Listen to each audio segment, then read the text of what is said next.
Hello everyone welcome back to my mini blog. तो आपने केमती अच्छा आशा करें आपने बहुत भल थे। तो आज ब्लॉग टी स्टार्ट हो कॉलेज रू मुन्ना भाई सुजित भाई और जगा भाई ठार। तो आम कॉलेज रे आसी पहुँचला बेलू मैक्सिमम टाइम ही 10:23 खंडे।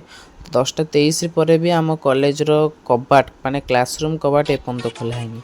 तो सहीटा आम रज आम से बाहर बुलचु हेले रज भितर भी एम खज देखुना कि भाई मुन्ना भाई जगह भाई कोल भाई एमती रेट रे भांगी कोल पूरा भांगिकी चूना ही। तो फाइन तो दबाक पड़ो ना। तो सुजित भाई को आगे किसी काम मिला लास्ट मोर ही मोरी फोन नहीं कि आमरी भिड कर निज कथा कहले लाज जाता जबरदस्ती मुझे तार भिड नहीं आसी देखना। तो घर को आसला बेले बाटर मेघ बहुत जोर उठा मेघ तो उठे नाला जहाँफल कि मेघर मोर रेसिंग चलता।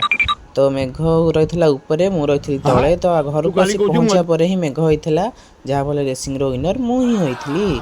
तो घर को आसला पूरा 4टा बेले खाए पी शोक उठिक आसी गाँ मुंडा टे बुलाया। तो गाँ मुंडा को देखा बेले आम ये 10म श्रेणी छुआ आमर फ्री फायर खेल एत मचुँ कहलु पाठ पढ़ ना हम पाठ नहीं पढ़ेंगे। मुझे कहली कौन भाई ना हमको कॉपी मिल जाएगा रे साला।